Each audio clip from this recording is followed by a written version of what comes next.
නැගෙනහිර දිශාවෙන් හමාගෙන එන්නේ මහ කුණාටුවක් වොට්සන්. මා ඒ උපුටා ගත්තේ ෂර්ලොක් හෝම්ස් අවසන් කතාවෙන් උපුටනයක්. අපි මේ අද කතා බහට එකතු වෙන්නේ වෛද්‍ය සුසිත රුවන් සමග. ඉතින් අයි කොහොමද මේ? මොකද්ද මේ හමාගෙන යන අලුත් සුළඟ?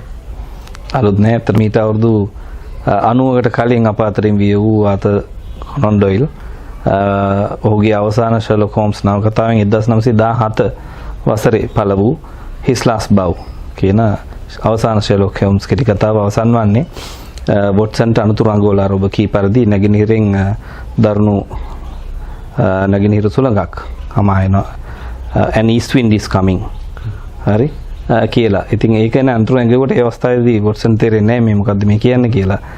ෂර්ලොක් මේ අනුතුරු අඟුවන දරුණු ගුණාටුව මේ දරුණු සුළඟ නැගෙනහිර සුළඟ කියන එක කියන්නේ ඇත්තටම නැගෙනහිර සුළඟ කියන වචනේ තේරුම තමයි දරුණු සුළඟක් කියන එක. නැතුව නැගෙනහිර සුළඟක් හමා එනවා කියලා තමයි කියන්නේ. නැගෙනහිර සුළඟ කියන එකේ අර්ථය තමයි සාහිත්‍යයේ දරුණු විනාශකාරී සුළඟක් කියන එක. ඉතින් මේ කියන දරුණු විනාශකාරී සුළඟ ගැන හංගුවා කියපු නැගෙනහිර සුළඟ මොකක්ද කියන එක එතන ඔහුට ඇත්තටම 1917 දී කතාව ලියන පසුබිම අනුව බුද්ධිය මෙහෙවන කෙනෙක්ට හොයන්න හිතෙනවා. මොකද ඔහුගේ කතාව වලින් ඒක ඉදිරිපත් කළා නැහැ. ඉතින් මම උත්සාහ කරා මේ නැගෙනහිර සුළඟ කුමක්ද කියලා හොයාගෙන යන්න. සාහිත්‍යයේ වුණ පූර්ණේ කරන්න මගේ ලේඛකෙක් වශයෙන් ගත්ත වෙහෙස තමයි නැගෙනහිර සුළඟ වශයෙන් මේ වසරේ ජූලි 7 වෙනිදා වසර 90ක් සපිරන දිනේදී අප අතරින් කොනන් ඩොයිල් මැතිතුමා වියලා මම එළි දැක්කුවේ. ලෝකේ ජනාදරයට පත් වෙච්ච ලේඛකයෙක්ගේ කෘතියකට ඌර්ණ පූර්ණයක් කරන එක කොච්චර අපහසු කාර්යයක්ද කියලා ඔබ වගේ ලේඛකයෙක් මේ දරන්නේ ලොකු අවදානමක් කියලා මම සඳහන් කරනවා. ඇත්තෙන්ම බොහොම ධර්ම අවදානම මම ගත්තේ. අපි කියනවා calculated risk. අපි ගන්නේ කරලා අවදානම් ගන්නවා. ඉතින් ඒ දේ කරන්න මම ලොකු හැදෑරීමක් කරා. ශ්‍රීමත් ආතර් කොනන් ඩොයිල් විසින් රචිත ස්ට්‍රෑන්ඩ් මැගසින් එකට ලියපු සහ වෙනම ප්‍රකාශයට පත් කරපු නවකතා 4ක් කෙටි කතා 56ක් අපි කියනවා කැනන්. ඒකට අමතරව පසු කාලීන වෙන ෆෑන් ෆික්ෂන් මේ මම ලිව්වා වගේ වෙන ෆෑන් ෆික්ෂන් ලියලා තියෙනවා. ඒ වුණාට ඔහු ලියපු ආතර් කොනන් ඩොයිල් හඳුන්වලා දීපු ෂර්ලොක් හෝම්ස් චරිතය අඩංගු කතා වලින් ගොඩනගපු යම්කිසි ජීවන චරිතයක් තියෙනවා ෂර්ලොක් හෝම්ස්ගේ සහ වොට්සන්ගේ. ඒ කාලේ අපේ මවපු චිත්‍රයක් තියෙන ඉතිහාසයේ ඒ සියලුම දේ සුරකිමින් ඒ අපිට ඉදිරිපත් කරපු කාරණුත් එක්ක විරුද්ධ නොවි ඒවත් එක්ක නොගැටි මම කොහොමද මේක එළිදරව් කරන්න කියන ලොකු අවදානමක් ඇති. මොකෝ පොඩ්ඩ බැරි වෙන්න බෑ අර මොකෝ මම ඒ පරාසය තුල ඕන ඉන්න. හැබැයි මම මගේම පරාසය හදාගන්න තෝන් ලේකෙක් වශයෙන් මම ආස නැහැ මේ මට ඕන කොනන් ඩොයිල් කරාට වඩා දෙයක් කරන්න පුළුවන් නම් ඒකයි මම උත්සාහ කරන්න ඕන. එතකොට කොනන් ඩොයිල් නවත්තපු තැන ඉස්සරහටයි මම ගෙනියන්න ඕන. එතකොට ඒ තුල මම මගේ ලේඛන හැකියාවත් මම පෙන්වන්න ඕන. එතකොට මම නිකම්ම මේ අපි කියන්නේ අනුකරණයක් අවශ්‍ය නැහැ. මට පරිවර්තනයක් අවශ්‍ය නැහැ. නිකම්ම අර පරාවර්තනයකුත් අවශ්‍ය නැහැ. ඔහුගේ රස්මාලාවම මම පෙන්නලා එහෙමත් අනුකරණය කිරීමකුත් අවශ්‍ය නැහැ. ඉතින් මට ඕන මගේ නිර්මාණ ශක්්‍යතාවයක් දාගෙන එතුමා ෂර්ලොක් හෝම්ස් චරිතයෙන් අපිට දීපු දෙයට එහාට යමක් එතුමාට කියන්න බැරි වෙච්ච යමක් එතුමාගේ කතා තුලින් හැංගිච්ච කතාවක් කියන්න මගේ උපරිම උත්සාහය තමයි මම දරුවේ. ඔබ සාමාන්‍ය ලේඛකයෙකු විදිහට නිර්මාණ කරනකොට ලොකු හැදෑරීමක් කරන පුජ්‍යලෙක් විදිහට අපි හඳුනාගෙන තියෙනවා. ඒ කියන්නේ ඔබ නිර්මාණය කරද්දී ලොකු සටහන් ප්‍රමාණයක් යොදා ගන්නවා, අධ්‍යයනය කරනවා, කාලය ගන්නවා. එතකොට මේ නිර්මාණශීලීත්වය එකතු කරලා මේ නිර්මාණයක් එකතු එළියට දාන්නේ කොහොමද කියලා අපිට පොඩ්ඩක් කියන්න.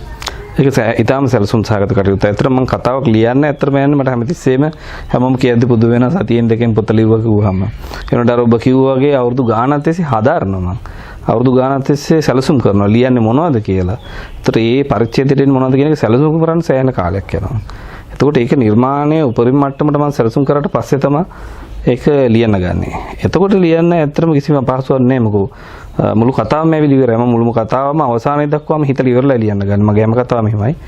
කොටස් අර 100කින් ගියපු ටෙලිනාට්‍ය පවා හේලි පවා. ඉතින් සියල්ලම මම හිතලා අග වෙනකම් හිතනවා මගේ සියලුම කතා. මම දෙන කරුණු මොනවද දැනුමද මම දෙන්නේ. එතකොට මේ පරිච්ඡේදවලදී මම තව සොයාගත යුතු කරුණු මොනවද? ඒ සියල්ල මම හොයනවා. පුස්තකාල මගින් වේවා අන්තර්ජාලයෙන් වේවා ආතර් කොනන් ඩොයිල් විසින් ලියපු කතා වලින් තුලින් ගත්ත කරුණු තියෙනවා මම අර මම කිව්ව කැනන් එක තුලින් ඔහු ලියපු කෘති තුලින් මේ අවස්ථාවේදී මගේ අනිත් නව කතාවලත් එහෙමයි මූලාශ්‍රය සොයාගෙන යනවා. ඒව උපුටා දැක්වීම තුලින් තමයි මගේ නිර්මාණකරණයට මම අඩිතාලම සකසා ගන්න. ඒ අඩිතාලම තුල තමයි මම මගේ බිත්ති ගොඩනගන්නේ. වහලේ ගහන්නේ, තට්ටු නගන්නේ.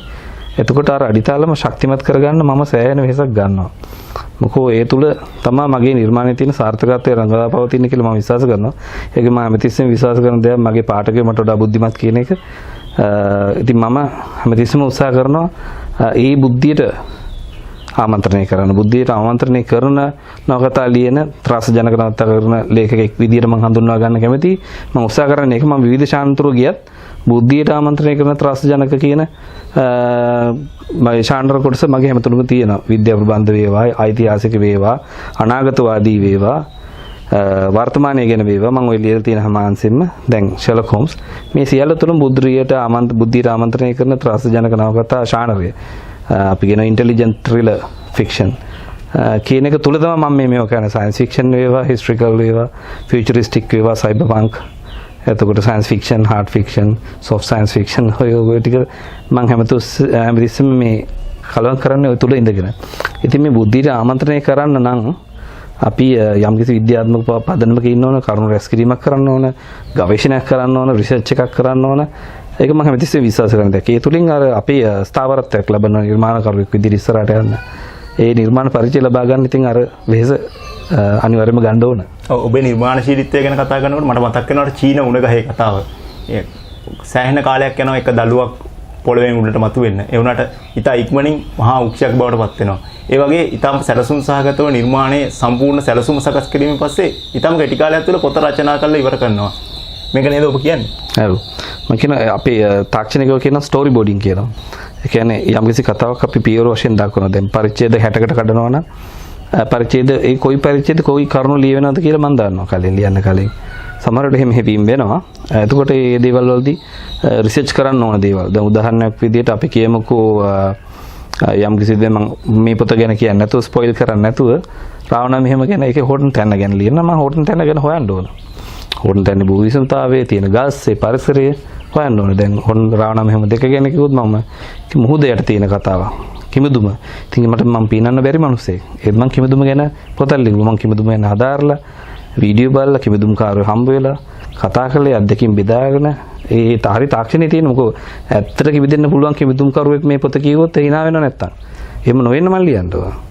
ඉතින් ඒ වගේ හැමතිස්සෙම කරුණු ගවේෂණය කරන්නේ ඒකයි. ඉතින් අර අපි ස්ටෝරි බෝඩින් එක තුල ගවේෂණය තුල හරිම රටාවක් ඇතුව හරිම සැලසුම් සාගතව මම හැබැයි නිර්මාණයට සීමා දා ගන්නවා කියන එක නෙමෙයි මේ කියන්නේ. හොඳේ. මම නිර්මාණශීලීත්වයට සීමා දාගන්නේ නැහැ. මම නිර්මාණශීලීත්වය කරලා ඒට කරුණු ගැබ් කිරීමේදී තමයි මේ වගේ ක්‍රමයක් අනුගමනය කරන්නේ. මොකද පිළිවෙලක් තියෙන යම් දෙයක් අනාවරණය කරන්න. මිනිහගේ මනස හැඩගස්සන්න ඕන.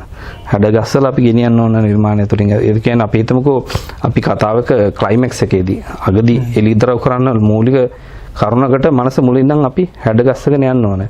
එතෙන්දී තමයි දෙන්නේ. ඒක අපි එකපාරට යම් කිසි දෙයක් කිව්වොත් ඇති වෙන කම්පණය නෙමෙයි. කෙලිම මනස කියවගෙන යද්දී එන ත්‍රාසය. අපි කියන ඒ ත්‍රාසයේ කෙටි වෙන ගමනක් තමයි ගෙනියන්නේ. එකපාරටම මිනිහෙට කිව්වොත් ත්‍රාසය නෙමෙයි ඇති වෙන කම්පනයක්. ඒක කලාවක්. ඔව්. මේ නිර්මාණකරුවා අපි සමග කතා බහ යෙදෙන ඔහු වෘත්තියෙන් ඊටාම වගකීම් සහගත සහ කාර්යබහුල රැකියාවක නිරත වෙන පුජ්‍යලේ. ඉතින් මේ වගේ පුජ්‍යලේ කොහොමද තමන්ගේ මේ පොත් රාශියක් රචනා කරලා දින මේ කෙටි කාලයක් තුල ලොකු ප්‍රසාදයක් ලැබූ කෘති කිහිපයක් රචනා කරලා තියෙනවා. කොහොමද මේ කාලය යොදාගන්නේ? කාලය කළමනාකරණය කරගන්නේ මේ නිර්මාණ කරන්න ඔබේ කාර්යබහුල ජීවිතෙත් එක්ක? ඇත්තටම ඉතින් කෙටි කාලය තුල පොත් ගොඩාක් ලියලා නැහැ. අතන පොත් 7යි ලියලා තියෙන්නේ. ලේඛන කලාවට එළ දැන් අවුරුදු 10කට කිට්ටුයි. පොත් මේ 7 වෙනි පොත තමයි මේ පෙරේදාවේ. එතකොට කාලය කළමනාකරණය කරලා ඉතින් දවසට පැය 24ක් තියෙනවා මම තිස්ම කියන්නේ. ඒ උන්තරම් වෙලා තියෙනවා. පෙර කියාව කටයුතුත් කරලා විනෝදාංශත් කරලා අපි යම් දෙයකට කාලය යොදා ගන්න එක තමයි ඇත්තටම කරන්නේ.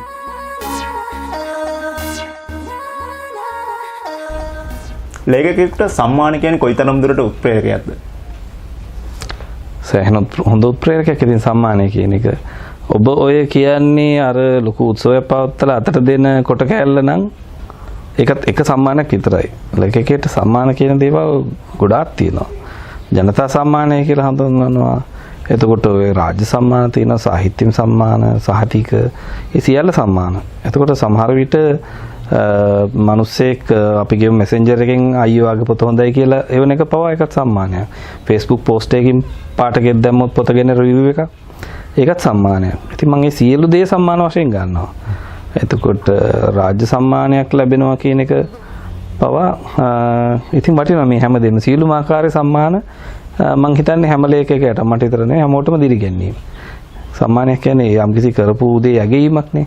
ඉතින් යම් තමන් කරන දේ යැගීමක් නිර්මාණකාරයේ යෙදෙන කෙනෙක්ට සෑහෙන දිරිගැන්වීමක්. ඒ වගේම ඕනම කෙනෙක්ට තමන් කරන දේ යැගී කරනවා නම් ඒ මනුස්සයා කරන් ඉන්න දේ තව ඉදිරියට කරන්න දිරිගැන්වෙනවා. ඔබ ශ්‍රී ලංකාවේ විද්‍යා ප්‍රබන්ධ සාහිත්‍ය පිළිබඳව ලොකු දායකත්වයක් දක්වපු පුද්ගලෙක් විදිහට හඳුන්වන්න පුළුවන්. ඔබ රචනා කර කෘති වලට සම්මාන පවා හිමි වුණා. ලංකාවේ විද්‍යා ප්‍රබන්ධ සාහිත්‍ය පිළිබඳව ඔබගේ අදහස කොහොමද? ලංකාවේ විද්‍යා ප්‍රබන්ධ සාහිත්‍ය අපි ඇත්තටම ගොඩ දෙනෙක් ආතසිකලාක් මහත්තයාගේ නම කියාගත්ත ගාම ඉන්නේ. අපි එතනින් එහාට නම ගෙනියන්න පුරුක් ටිකක් හදන්න ඕන. එතකොට දැන් ඔබ කිව්වාගේ මම උත්සාහයක් දරමින් ඉන්න සම්මානයට ඇගීමටපත් වුණා. මගේ කරස්පොන්ඩාගමනයේ කෘතියට රාජ්‍ය සම්මාන නිර්දේශ වුණා. එක්ස් කෘතියට රාජ්‍ය සම්මාන ලැබුණා. ඒ වගේම මම විතරක් නෙමෙයි විද්‍යා ප්‍රබන්ධ සාහිත්‍ය ලංකාවේ සාහිත්‍ය අපි ඉස්සරහට ගෙනියන්න සෑහෙන මානසික ගන්න පුද්ගලෙක් මම දන්නවා. දමිත නිපුණජිත් මගේ මිත්‍ර ලේඛකයා විද්‍යා ප්‍රබන්ධ.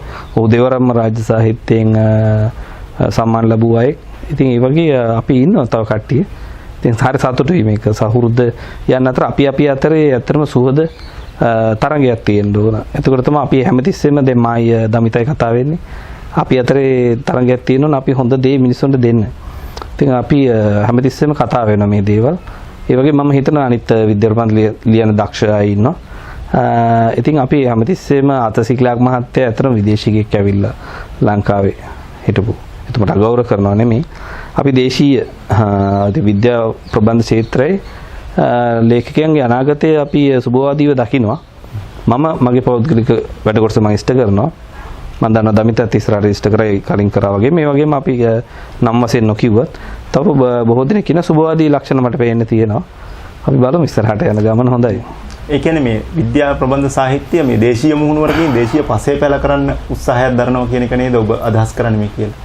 නෑ එහෙමම කියන්න බෑ. දේශීය මොනුවරකින් කරන්න උත්සාහ කරන ලේඛකයෝ ඉන්නවා. මම දැක්ක දමිත අපේ දමිත නිපුණජිත් උත්සාහයක් දරලා තිබ්බා. ඒක අත්‍යවශ්‍ය දෙයක්වත් නෙමෙයි. හැමදේම දේශීයකරණය කරන්නවත් අපි විදේශීය දේවල් අනුකරණය කරන්නවත් අවශ්‍ය නැහැ.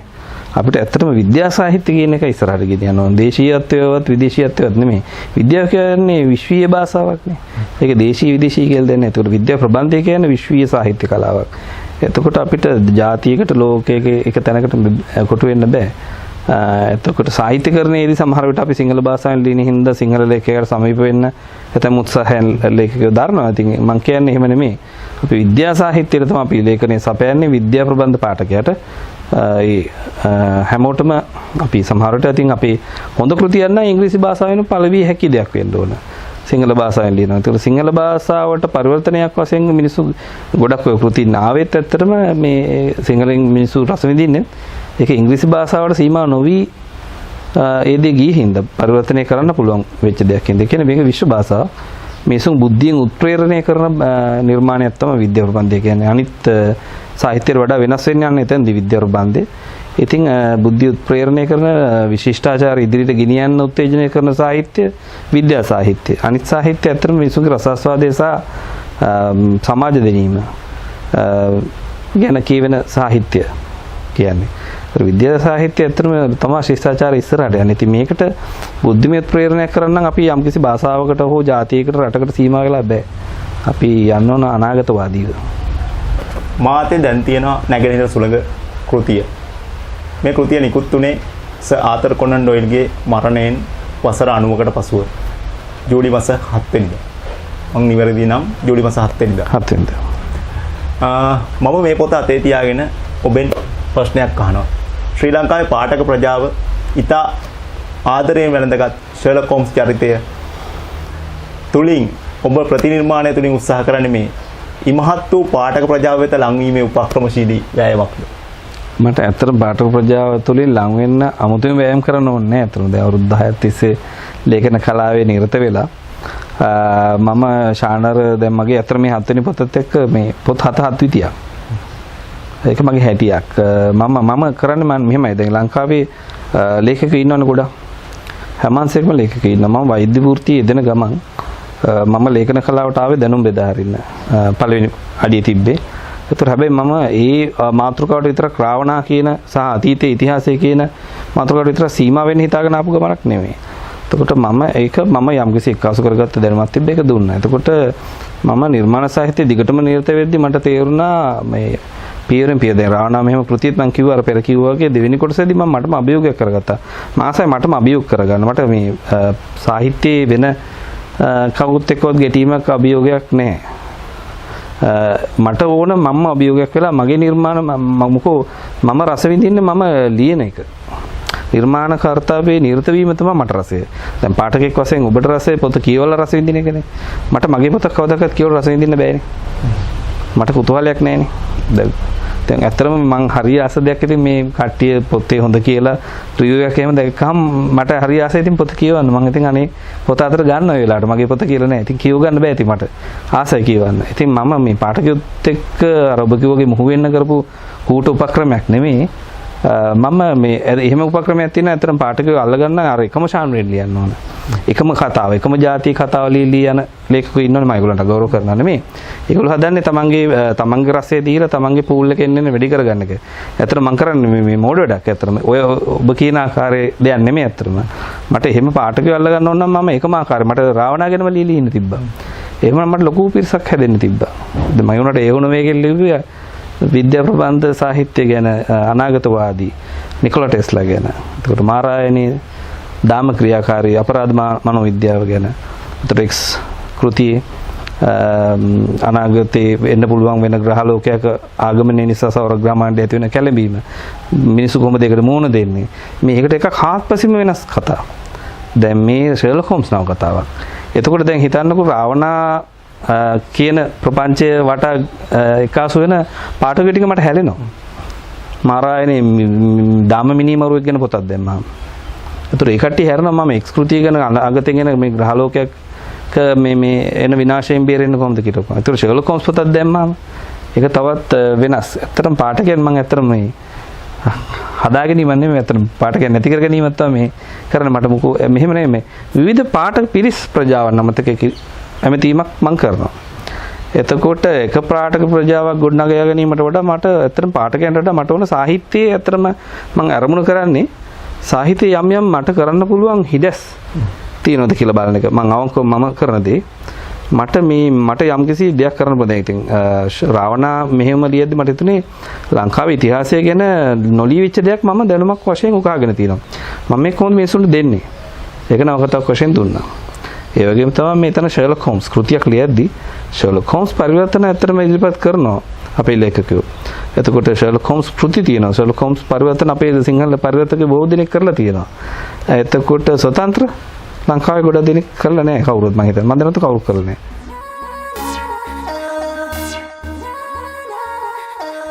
ඒ කියන්නේ ඔබ පාඨකයන්ගේ ඉල්ලීමටම පොත් ලියන්නේ නැහැ කියලාද? ජනප්‍රිය වූ කෘතියක ඉල්ලුම වැඩි වෙනකොට පාඨකයෝ තව ඒ වගේම පොතක් ඉල්ලා සිටිනවා. ඔබ ඒ විදිහට නිර්මාණ කරන්න ලැස්ති නැහැ කියලාද කියන්නේ? ඇත්තටම එහෙමනම් මම මේ වෙලාවේ ලියන්න ඕන රාවණා මෙහෙම තුන. මම ඒ જાති ලේඛකයෙක් නම් දැන් ගොඩක් පාඨකයෝ උරුණ වෙලා ඇති මාත් එක්ක. දැන් ගොඩක් කාලෙකින් රාවණා මෙහෙම තුන ලිව්වේ නැති එකට. ඉතින් ඇත්තටම මම ඊට පස්සේ මේ ඔය වෙනත් කෘතීන් ලියලා ඉන්නවා. ඉතින් එහෙම වුණා නෑ ඇත්තටම. ඉතින් අන්තික මම මේ මගේ ශානරයන් ඒකට එකක් වෙනස්. යන එක පාඨකයන්ගේ ඉල්ලීම පමණින්ම ලියනවට වඩා මට ඕන මගේ නිර්මාණ ශක්්‍යතාවය දියුණු කරගන්න. මටම අභියෝගයක් වෙන්න. මොකද මම රස විඳින්න ලියන එක. මම ඒකම දේ ලිව්වේ කියලා මට රසයක් නැහැ. පාඨකයන්ට ඒ දේවල් රස වෙන්න පුළුවන්. ඉතින් කනගාටුයි පාඨක මාත් එක්ක උරුණ වෙයිද දන්නේ නැහැ.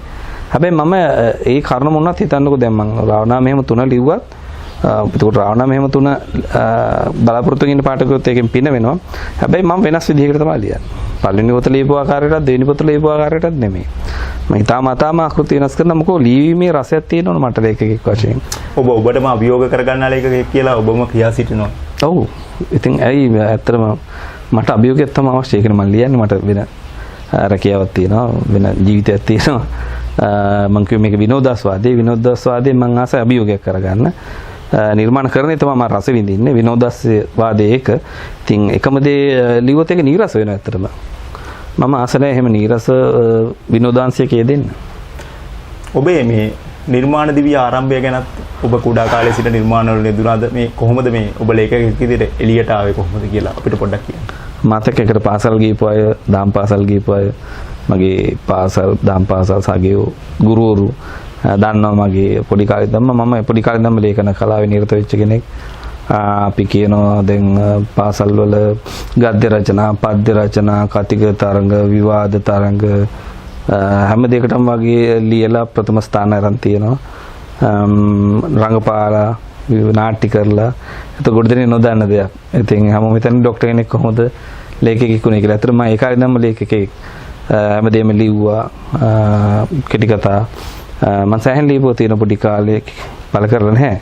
පළවෙනි කෘතිය 2011 පළ කරනකම් ප්‍රකාශිත පත්‍රයක පොඩි කාලේ කවි ලිව්වා, වේදිකා නාට්‍ය ලිව්වා, කතා ඔය සියල්ලට සම්මාන ලැබලා තියෙනවා. පාසල් අවධියේදී, මගේ විශ්වවිද්‍යාල අවධියේදී මේ දේවල් කරා මම.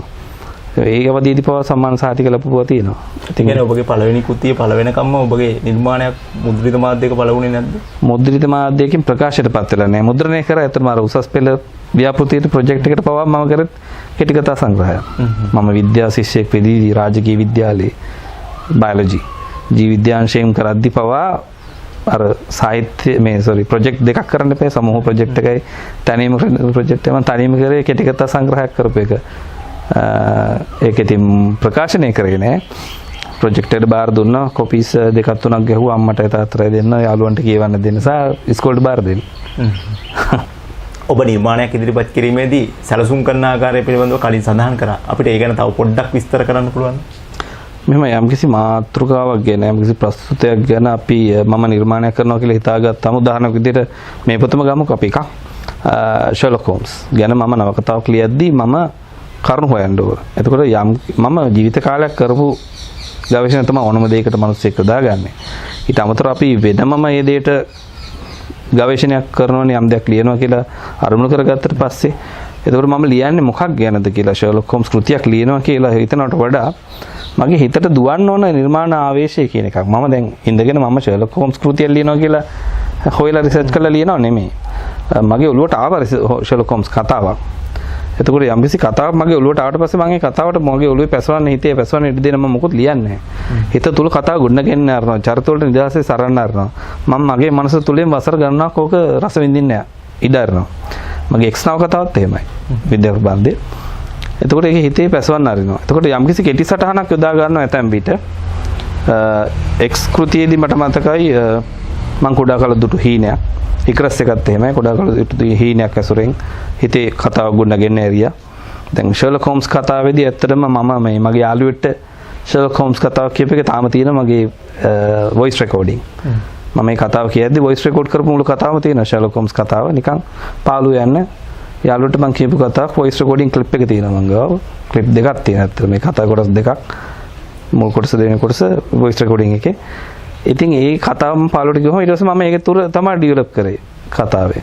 ඒතකොට ඒ කතාව මම ඉදිරිපත් කරද්දී එහෙම යාළුවෙක්ට කලින් කතාවක් කිව්ව බලියට මේ සාහිත්‍ය පොතක් විදිහට දාන්න බෑ. එතකොට ඒ කතාවට මම සෑහෙන ගවේෂණයක් කරනවා. ඊට පස්සේ මම අර වොයිස් ක්ලිප් එක තුල මම යාළුවට කියපු කතාව ගවේෂණය කරන්න ගත්තා. ඉතිහාසය මට අවශ්‍ය පසුබිම මේ චරිත කොහොමද යොදාගන්නේ, මිනිස්සුන්ට කොච්චර අභියෝගයක් වේද මේ කොහොමද මම දෙන්නේ, මගේ සාහිත්‍ය උපක්‍රම තුලින් දෙන්නේ කොහොමද, මොන වගේ චරිතද මම මේකට යොදාගන්නේ ෂර්ලොක් හෝම්ස් කතාවක.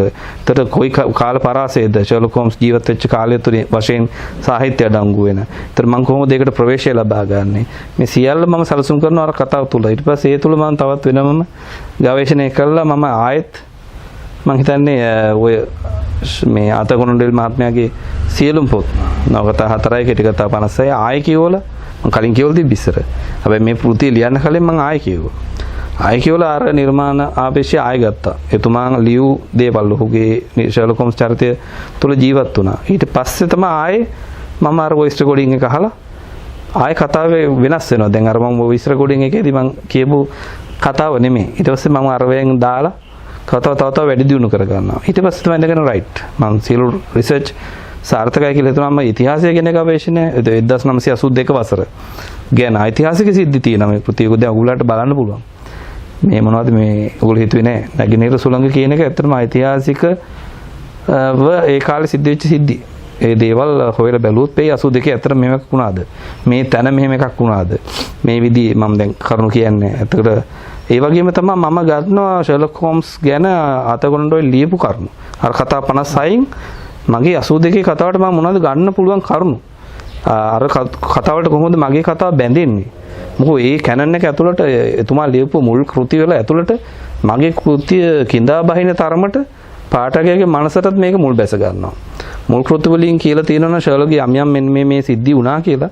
ඒ දේවල් උනේ මේ මගේ පොතේ සඳහන් කරන සිද්ධි නිසා නම් ඒක පාඨකයට වඩා සමීප වෙනවා. මේක වඩා විශ්වාසදායී වෙනවා. ඒ වගේම පසු කාලීනව ෂර්ලොක් හැසිරෙන්නේ මේ කෘතිවල මේ මගේ කෘතියේ සඳහන් කරන කරුණු හින්දා කියන තාර්කික චින්තනය මට දෙන්න පුළුවන් නම් මගේ කෘතිය පාඨකයාගේ මනසේ කිඳා බහිනවා. ඉතින් මම උත්සාහ කරන්නේ අන්න ඒ වගේ දෙයක් දෙන්න. ඉතින් මොකෝ පාඨකයාගේ හිත දිනා ගන්න අර ඔබ කිව්වා වගේ මම උත්සාහ කරන්නේ අන්න ඒ ආකාරයෙන්.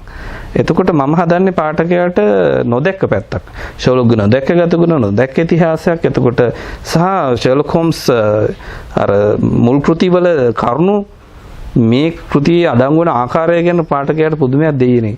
මේ ડોક્ટર සුසිත ලියපු පොතේ තියෙන කතාවට මග පැදීමන්නේ අතකොණ්ඩොයිල් කරලා තියෙන මීට අවුරුදු 90කට 100කට කලින් කියලා. එතකොට ඒ අතකොණ්ඩොයිල් එතනට ලියලා නැවැත්තුවේ. ඒතර ටික මේ ડોක්ටර් ලියන්න ඉඳී තියලා අවුරුදු 100කට විතර පස්සේ. මොකෝ ඒ වගේ කරුණු මම මේක යොදාගෙන මේ පොත කියවද්දී ඔයගලන්ට පුදුම හිතෙයි. මේක මගේ දක්ෂතාවය. එතකොට මම අතකොණ්ඩොයිල් විසින් ලියපු කරුණු උකහා ගැනීමක් කරනවා පාඨකයන්ට පුදුම හිතන ආකාරයෙන්. එතකොට තමයි මේක බද්ධ වෙන්නේ. මුල් නිර්මාණකරුවාගේ නිර්මාණයත් එක්ක. හැබැයි මම එතනින් එහාට පියවරක් යනවා.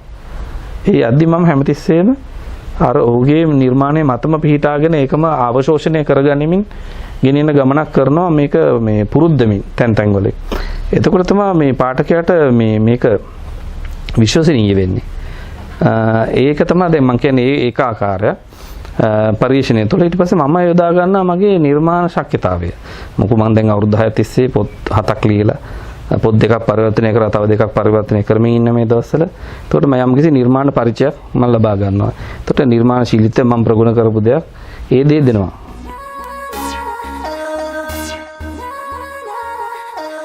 නැගෙනහිර සුළඟ කෘතිය නිර්මාණය කිරීමේදී ඔබ භාෂා උපක්‍රමයක් විදිහට මේ ඉංග්‍රීසියෙන් සිංහල පරිවර්තනයක් ආකාරයට කියවන්න අත්දැකීමක් විදිහට පොත නිර්මාණය කළා කියලා මම එක තැනක දකිනවා. මේ පිළිබඳව ඔබේ අදහස් කියන්න. එහෙම සිංහල පාඨකයා ඇත්තටම ෂර්ලොක් හෝම්ස් චරිතය දකින්නේ පරිවර්තනයක් විදිහට. මොකෝ සිංහලෙන් ලියවිච්ච මුල් කෘතියක් නෙමෙයි.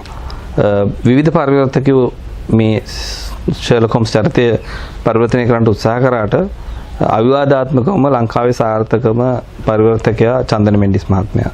ඔහුට සම්පූර්ණ ගෞරවය ආයුතුයි මේ චරිතය සමාජයට ජනගත කිරීම ගැන. එතකොට එතුමාගේ පරිවර්තන කීමේ රුචි පාඨක පිරිසක් ඉන්නවා. එතකොට මම පොතක් ඉදිරිපත් කිරීමේදී ඒ පාඨක පිරිසට ගරු කිරීමක් කරන්නත් ඕන. එතුමාට ගරු කිරීමක් කරන්නත් ඕන. ඒ වුණාට මගේ අවංක විශ්වාසය තියලා මම නිර්මාණ ශක්්‍යතාවයේ ගෞරවය සම්පූර්ණයෙන්ම දී යුත්තේ මුල් නිර්මාණකරුවා වන අතකොණ්ඩොයිල් මහත්මයාට. මොකද එතුමාගේ ඉංග්‍රීසි කෘති ටික කියුවට පස්සේ එන රසය වෙනස්ම එකක්. එතකොට මම මෙතෙන්දී මගේ නිර්මාණ ශක්්‍යතාවය ලේඛකෙක් වශයෙන් මම ජනතාව මාව අඳුනාගත්ත නිර්මාණ හැකියාවන් මේ තුරට දෙන්නත් ඕන. එතකොට මේ සියල්ල මම සම්බර කරන්න ඕන.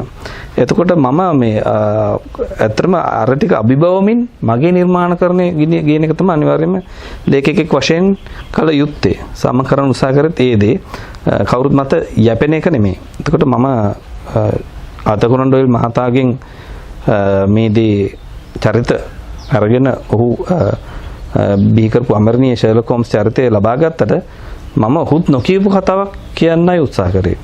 එතකොට චන්දන මෙන්ඩිස් මහත්මයාගේ සිංහල පාඨකයෝ පරිවර්තන කියවන කට්ටිය මේ පොත කියවන බව දැනගත්තට මම චන්දන මෙන්ඩිස් මහත්මයා නොදීපු දෙයක් දෙන්නයි මම උත්සාහ කරේ. එතකොට මේ පිරිස මේ දැන් ඉංග්‍රීසි පොත් කියවපු අයත් ඉන්න ලංකාවේ සාහිත්‍යයේ. එතකොට සිංහල අර පරිවර්තනය කියපුවත් තියෙනවා. එතකොට මේ දෙපිරිසම උරණ නොකරගෙන පාඨක පිරිස උරණ නොකරගෙන මම මගේ නිර්මාණය තුලින් මේ දෙපිරිසම අභිබවා යන දෙයක් දෙන්න ඕන. දෙපිරිසම මේක හොඳයි මේක රසයි කියලා කියන දෙයක් දෙන්නත් ඕන. ඉතින් ඒක මාර ලොකු අභියෝගයක් ඇත්තටම.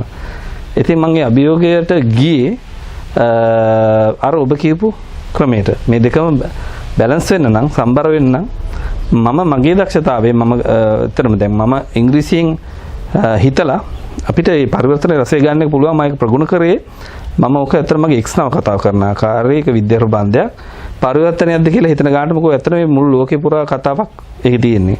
ඒතර පරිවර්තනයක්ද කියලා හිතන කාලේට මම ඒක කරේ ඇත්තටම ඉංග්‍රීසියෙන් හිතලා සිංහලෙන් ලියලා බැලුවා. ඇත්තටම මේ පරිවර්තන රසය එනවා. මට ඒක ගන්න පුළුවන්. මම ප්‍රගුණ කළා ඒ කාලේ. ඊට පස්සේ මම ඒක ප්‍රායෝගිකව ඇත්තටම හරියටම යොදාගත්තේ මේකෙදි.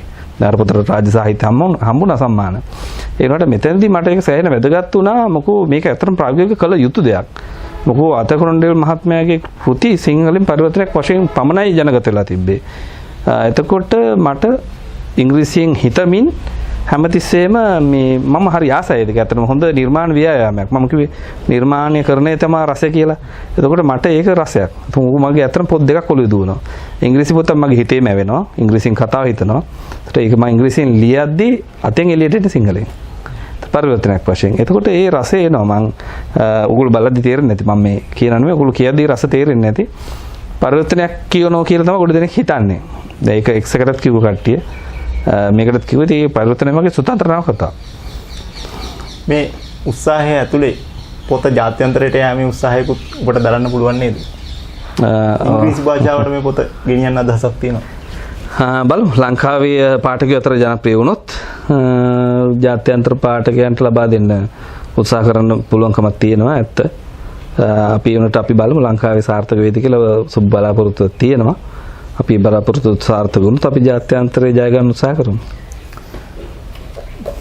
වෛද්‍ය සුසිත රුවන්ලියු නැගෙනහිර සුළඟ ෂර්ලොක් හෝම්ස් නවකතාව සිංහල භාෂාවෙන් කියවන පාඨකයන්ට අලුත් අත්දැකීමක් වන බවට නොඅනුමානයි. මෙතෙක් කල ෂර්ලොක් හෝම්ස් කෘති වලට ආදරය කළ ඔබ සියල්ලන්ටම දැන් මේ පොත කියවීමේ හැකියාව ලැබී තිබෙනවා. අවසාන වශයෙන් ඔබේ පාඨකයන්ට මේ පොතත් එක්ක මේ අත්දැකීම විඳ ගන්න යම්කිසි ආරාධනයක් කරන්න ඔබට අවස්ථාවක් තියෙනවා. මම මගේ සියලුම පාඨකයන්ට මගේ අවුරුදු 10ක් තිස්සේ විවිධ ශානර වලින් මාව කියවලා මාව හඳුනාගත්ත විවිධ ශානර වලින් පොත් ලියන ලේඛකෙක් වශයෙන් හඳුනාගත්ත සියලුම පාඨකයන්ට මම ආරාධනා කරනවා ගෞරවයෙන් මගේ පොත කියවන්න. මොකෝ මේ සියලුම දේවල් තුලින් ලබාගත් නිර්මාණ පරිචය මේ කෘතියට මම යොදාගෙන තියෙනවා.